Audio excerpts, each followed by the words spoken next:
आप एमटीएस को क्रैक कैसे कर सकते हैं। ठीक है, मैं अगर सीधा सीधा यहाँ बोलूँ तो हाउ टू क्रैक एमटीएस, सीधी सी बात है। अब यहाँ पर किस तरीके से पढ़ाई देना होगा, तो देखो मैं आपको सारी बातें बताता हूँ। ठीक है, सब्जेक्ट से परे हटके और सारी बातें। अगर मैं एक एस्पिरेंट होता तो अब मेरे सामने 4 चॉइस है। पहला यहाँ पर है कि मेरा मैथ्स भी है, दूसरा यहाँ पर ये है ठीक है कि मुझे रीजनिंग भी पढ़ना है, तीसरा मेरे पास ये भी है कि इंग्लिश भी पढ़ना है, और चौथा मेरे पास ये भी है कि जीएस भी पढ़ना है। अच्छा, एक और चीज़ आप देखना कि कभी भी ऐसा नहीं है कि जो एमटीएस का बच्चा होता है या जो एमटीएस में जो लोग सिलेक्शन लेते हैं वो कभी आगे सीएचएसएल या सीजीएल का पेपर देते ही नहीं, ऐसा नहीं होता। कई ऐसे लोगों को मैंने देखा है कि एमटीएस में सेलेक्ट होने के बाद भी सीजीएल में इनकम टैक्स इंस्पेक्टर के पोस्ट पे लगे हैं। तो वो पोस्ट पे तभी लग पाएंगे जब उनके चारों सब्जेक्ट या चारों स्तंभ बहुत तगड़े होंगे। अगर आपको आगे चल के सीएचएसएल का भी पेपर देना है तो भी आपको ये चारों सब्जेक्ट पढ़ना ही पड़ेगा, आप इग्नोर किसी को नहीं कर सकते हैं। अगर आपके मन की ख्वाहिश है कि नहीं ज़िंदगी भर हम 25,000 के नौकरी पर ही रहने वाले हैं और हमेशा एमटीएस वाला ही काम करने वाले हैं, तो शायद आपको मात्र ये 2 सब्जेक्ट जो है आपकी नैया पार करा सकते हैं। लेकिन अगर आपकी इच्छा जो है आगे तक और है कि हम सीएचएसएल की भी पढ़ाई करें, सीजीएल का भी हम मतलब एक तरीके से पेपर दें और एक अच्छे रैंक एक अच्छे पोस्ट पर सेलेक्ट हों, तो सिर्फ ये 2 सब्जेक्ट से काम नहीं चलने वाला है। यानी अगर मैं सिर्फ और मेरा टारगेट होता है कि मुझे एमटीएस निकालना है, मैं बहुत सेटिस्फाइड हूँ अपने लाइफ में, मुझे उससे आगे कुछ नहीं करना, तो मैं बस भाई ये 2 सब्जेक्ट पढ़ के जाऊंगा और इनको उतना ही पढ़ता जिसके लिए मेरा क्वालिफाइंग इन नेचर है, भाई बात खत्म। लेकिन अगर भविष्य में मेरी कामनाएं बहुत बड़ी हैं, मेरी सोच बहुत बड़ी है, मुझे आगे बढ़ना है और एमटीएस लेवल तक ही नहीं रहना, तो यूँ समझ लीजिए कि आपके लिए चारों सब्जेक्ट फिर बराबर ही हैं। क्यों? नहीं पढ़ोगे तो आगे किसी और पेपर में स्कोर नहीं कर पाओगे। जैसे बच्चे पूछते हैं कि सर आपके पास 5-5 गवर्नमेंट जॉब कैसे आ गया, तो मैं हमेशा एक बात बोलता हूँ कि जिस दिन आपका भी सिलेबस कंप्लीट हो जाएगा और बहुत अच्छे तरीके से आपको अपने सब्जेक्ट पर कमांड हो जाएंगे ना, उस दिन आपके भी यहाँ पर जो है 5-5 सरकारी नौकरियां लग जाएगी। कोई बहुत बड़ी बात नहीं है, लेकिन उसके लिए ईमानदारी से इन सभी सब्जेक्ट को पढ़ना होता है। तो अभी आपको यहाँ पर काम ये करना है कि जो आप हमेशा जीएस को इग्नोर करके चलते थे ना, आप इसको कभी इग्नोर करके मत चलना भाई, बिल्कुल भी इग्नोरेबल नहीं है।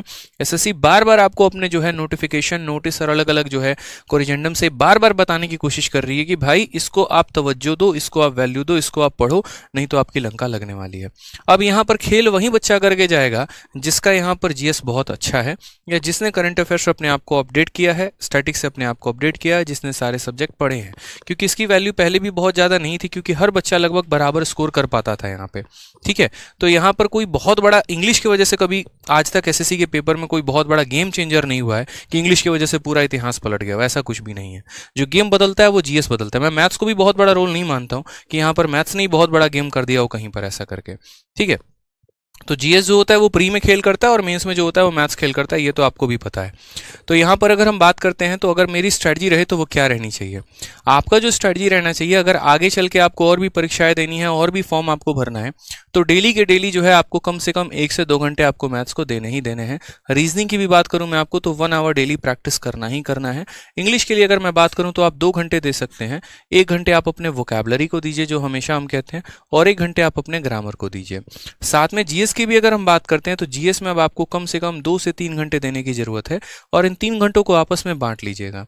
ठीक है, 1 घंटा जो है आप अपना यहाँ पर करंट अफेयर के लिए प्रैक्टिस करिएगा, 1 घंटा जो है आप यहाँ पर स्टैटिक के लिए दीजिएगा, और 1 घंटे में आप यहाँ पर किसी सब्जेक्ट के लिए, जैसे मान लीजिए कि पहले हिस्ट्री खत्म कर लिया, फिर पॉलिटी, फिर ज्योग्राफी, फिर इकोनॉमिक्स, इस तरीके से कर करके हमें डिस्ट्रीब्यूशन देना है।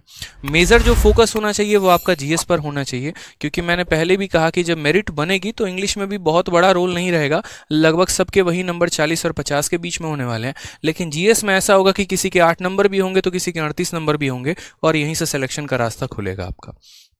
तो इस पार्ट पर जितना फोकस कर सकते हैं, इस पार्ट पर आप उतना ज़्यादा फोकस करिए। ठीक है, प्रैक्टिस अच्छा करते रहिए, अपने सिलेबस को टारगेट करते रहिए, और बाकी हम यहाँ पर जो महाभारत बैच पढ़ा रहे हैं आपको यूट्यूब पर, ये हमारी पूरी टीम जो हम आपको करा रहे हैं, ये बहुत सफिशिएंट है। इससे बाहर एमटीएस में पढ़ने के लिए कुछ और आवश्यकता नहीं है, ना ही कोई पेड कोर्स लेने की ज़रूरत है, ना ही कुछ और। हमारे वीडियोज़ को आप देखिए अच्छे तरीके से, एमटीएस के लिए आपका उतना इनफ हो जाएगा। ठीक है भाई।